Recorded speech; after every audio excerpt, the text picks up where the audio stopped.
rencontre avec José Bové. Bonjour José. Bonjour. Car vous accompagnez le trajet du film Une affaire de principe qui sera sur les écrans le 1er mai prochain. Et ce film, il est inspiré d'un livre que vous avez écrit. Ce livre s'appelle Hold Up à Bruxelles. Racontez-nous un petit peu comment l'aventure de ce long métrage, parce que je le dis, c'est toujours une aventure, un long métrage. Comment est-ce que ça a pris naissance ? Ce long métrage, il a pris naissance il y a à peu près 3 ans. J'étais en vacances, tranquillement, les petits-enfants, tout ça, et puis je reçois un coup de téléphone, et je reconnais de suite la voix qui m'appelle, c'est Robert Guédiguian, et Robert me dit, écoute, il y a un jeune cinéaste, il a déjà fait un film, c'est formidable, et donc il voudrait te rencontrer parce qu'il voudra adapter un texte d'un de tes livres.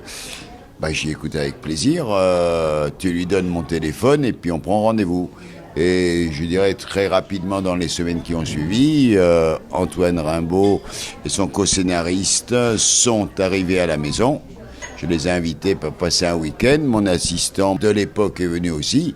Et on a passé 2 jours à parler évidemment de tout et de rien, de cinéma, et puis évidemment de ce chapitre particulier de ce livre Hold Up, dans lequel je raconte un certain nombre d'événements qui me sont arrivés, à la fois évidemment des conflits d'intérêts, des conflits avec des pays aussi comme le Maroc sur la question agricole, et puis beaucoup d'autres sujets, la PAC, le gaz de schiste, tous des combats qui ont été menés, que j'ai tout mené en parallèle depuis le Parlement européen. Et Antoine Rimbaud a choisi justement le chapitre et aussi le moment où c'est tout le lobby ultra puissant de l'industrie du tabac, avec un amendement qui va être déposé, et où on voit la pression qui tombe sur les épaules justement d'un commissaire européen qui se retrouve du jour au lendemain limogé, et c'est le début de l'enquête. Il s'avère que le commissaire européen John Dalli, qui s'occupe de l'alimentation, de la santé, c'est lui qui est en charge de la directive tabac qui doit être votée au Parlement européen. Et très curieusement, cette personne, lui, c'est mon adversaire parce qu'il s'occupe aussi des OGM, des additifs alimentaires, de plein de choses tout à fait invraisemblables. Et donc, je suis confronté à lui de longue, jusqu'au jour où on est en réunion, et puis on regarde les dépêches AFP, et on découvre qu'ils viennent d'être mis à la porte de la Commission européenne par le président de l'époque, Barroso. Monsieur le Président. Écoutez, M. Dalli n'a pas répondu aux critères du code de conduite des commissaires européens. Mais quels critères exactement ? Puis on découvre qu'il a été mis dehors à un temps record. Il fait une conférence le lendemain, et puis il dit là, très clairement, on assiste à ça, qu'effectivement il n'avait rien fait et que c'est le lobby du tabac qui est arrivé à avoir sa peau. Et c'est quelque chose qui ne nous étonne pas, parce que dans des discussions informelles qu'on avait eues ensemble, il m'avait raconté que son père était mort du cancer du poumon, que c'était lié au tabac, et qu'il était très fier de sa directive qu'il essayait de faire passer. Et donc c'est là le point de départ. On se dit, il y a un truc qui colle pas. Ce gars-là, peut-être qu'il est curieux sur d'autres affaires, peut-être qu'au niveau de Malte, tout ça, parce qu'il est maltais, il y a des choses bizarroïdes. Mais en tout cas, sur ce coup-là, on est à peu près sûr qu'il n'y a rien. Sauf que j'ai pas une preuve pour commencer. La Commission doit rendre les comptes au Parlement. Et Barroso, je suis désolé, il doit respecter la règle comme tout le monde. Qui êtes-vous, monsieur ? José Bové. Ah oui, c'est vous. C'est terrifiant, votre populisme. Et donc on démarre, à partir de là, on essaye de tirer les ficelles, et on en tire 1, 2, 3, 4. Alors ça prend beaucoup de temps, ça prend plus d'1 an et demi. Je peux te dire qu'à partir de maintenant, on va les faire chier. Mais alors vraiment chier.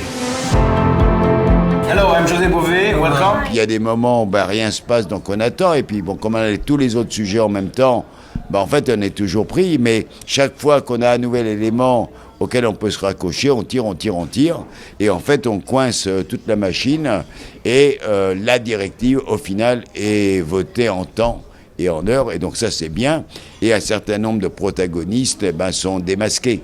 Et ça c'est un moment important parce que ça permet de faire évoluer la transparence au sein des institutions européennes, et donc c'est un signal fort qui est donné. cherche un accord qui aura été signé entre la commission et Philippe Maurice. Nous aussi, on aimerait bien y avoir accès. Ça fait des années qu'on demande. Je crois que j'ai trouvé un truc sur le tabac. You don't need to look for the lobby when the lobby is inside. Tu réalises l'image que tu donnes des parlementaires? Oui. S'il y a quoi que ce soit qui sort dans la presse, tu vas être poursuivi. Oui. Les combats que vous avez menés, il y a celui-ci, mais il y en a eu d'autres. Il y a bien sûr celui du Larzac, ça a mis 10 ans. Il y a les OGM, 11 ans. Il y a le gaz de schiste, 2 ans. Il y a le lobby du tabac. À chaque fois, José, vous les avez gagnés, vos combats? J'ai horreur de perdre, en fait. Mais j'ai horreur de perdre, c'est plus facile à dire qu'à faire. Mais c'est vrai que souvent, quand on s'engage dans un combat, on ne sait pas du tout le temps que ça va prendre. Et souvent, beaucoup de gens pensent que oh non, il faut aller vite parce qu'on n'a pas que ça à faire. Mais à partir du moment où on s'engage, il faut démarrer, quoi. Et puis, au fur et à mesure, ça avance. Le Larzac, effectivement, c'était très long. C'était à une autre époque. Il n'y avait pas beaucoup de médias à l'époque, au début des années 70. Donc, il fallait construire vraiment un rapport de force pour arriver à la fin à ce qu'on gagne. Et puis, il y a eu un très beau film qui le raconte, qui s'appelle Tous au Larzac, qui avait été fait il y a quelques années par Christian Rau, il y a une dizaine d'années, qui est un très beau film qui raconte ça. Et puis c'est vrai que sur les OGM, c'est pareil, qu'on commence en 96, 17, on ne sait pas, et puis c'est en 2008 qu'on gagne.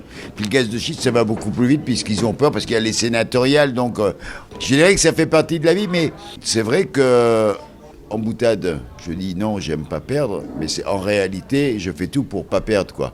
C'est-à-dire que j'essaie de construire des rapports de force, rassembler au maximum, pour qu'à un moment, le rapport de force triomphe. C'est Boulay Lanners qui vous incarne, José Bové, à l'écran.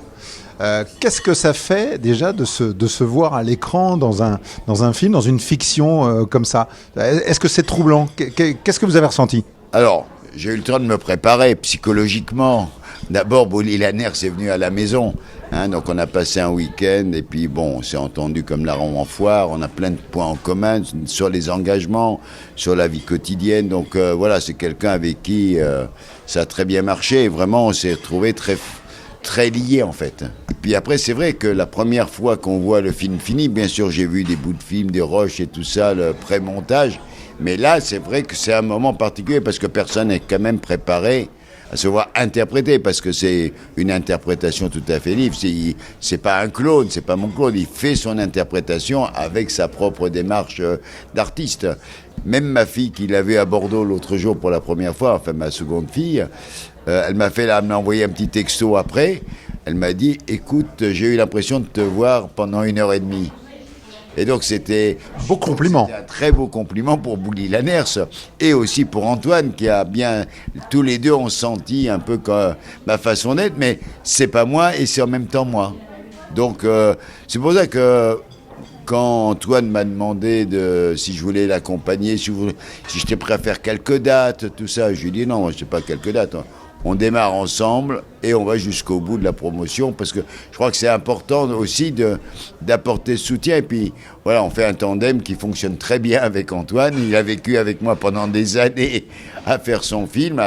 Et donc, il était coltiné à cette réalité. La moindre des choses, c'est aussi de lui rendre. Il faut évoquer, et on en profite que vous êtes avec nous, José Bové, pour nous dire quel regard vous portez sur le mouvement agricole qui a secoué la France et l'Europe, justement, avec l'acuité qui est la vôtre. Écoutez, ce mouvement est parti d'Occitanie, comme tout le monde le sait, des confins des Pyrénées et de la Haute-Garonne, dans des secteurs d'agriculture bovin-viande, ovin-viande, donc les revenus les plus faibles. Et je dirais qu'au départ, c'est un mouvement complètement asyndical, avec des gens qui viennent de différentes organisations, mais qui revendiquent à la fois les problèmes de revenus et de reconnaissance et de dignité. Parce que ce sont des secteurs, effectivement, qui sont très fragiles dans ces zones-là. Puis petit à petit, il y a eu de la récupération d'un mouvement de dignité, de reconnaissance des personnes et de reconnaissance du fait qu'ils n'ont pas de revenus. On est passé, parce qu'il y a eu récupération de la FNSEA, il faut quand même le dire comme c'est, à une espèce de mouvement contre l'écologie, pour maintenir les pesticides, pour les bassines. C'est des discours qui n'avaient rien à voir. Contre la bureaucratie, tout ça est tout à fait invraisemblable. Mais ce mouvement, de la façon dont il a été récupéré, va faire perdre plusieurs années pour adapter l'agriculture et l'environnement, parce que si on veut maintenir la biodiversité et lutter contre le réchauffement climatique dans le domaine agricole, il faut changer les pratiques. Et ça, la réalité, elle est comme ça, elle est têtue, et donc ça va revenir. Il va falloir remettre tout ça en chantier. Pour le militant syndical et pour l'homme politique aussi engagé, aujourd'hui un petit peu retiré des affaires, le film sort le 1er mai. Il va sortir plus d'un mois avant les élections européennes, et ça c'est un choix délibéré pour qu'il incite les gens déjà à comprendre ce qu'est l'Europe, pour les inciter à défendre cette démocratie qui est tout à fait singulière. On peut dire que tous les empires qui nous encerclent détestent l'Europe, que ce soit la Chine, que ce soit la Russie, et les États-Unis, si l'Europe n'existait pas, ils en seraient encore plus contents. Donc on peut dire que l'Europe, aujourd'hui, est vraiment quelque chose de singulier, de particulier, et qu'il faut la défendre. Et que c'est un espace démocratique où les députés sont élus à la proportionnelle, contrairement à ce qui se passe en France, et que donc ça permet d'avancer, de construire un espace démocratique de 500 millions d'habitants, et qui est le bon niveau par rapport au réchauffement climatique, par rapport à énormément de choses, qu'elles soient sociales ou autres, pour pouvoir avancer. Donc, l'idée pour nous, c'est que ce film, c'est un message civique. Voilà l'Europe, voilà comment des élus peuvent se battre pour l'améliorer, et à partir de là, le message, c'est allez voter. Nous, on ne va pas vous dire pour qui voter, c'est pas le but du film, c'est pas moi qui vais en parler non plus.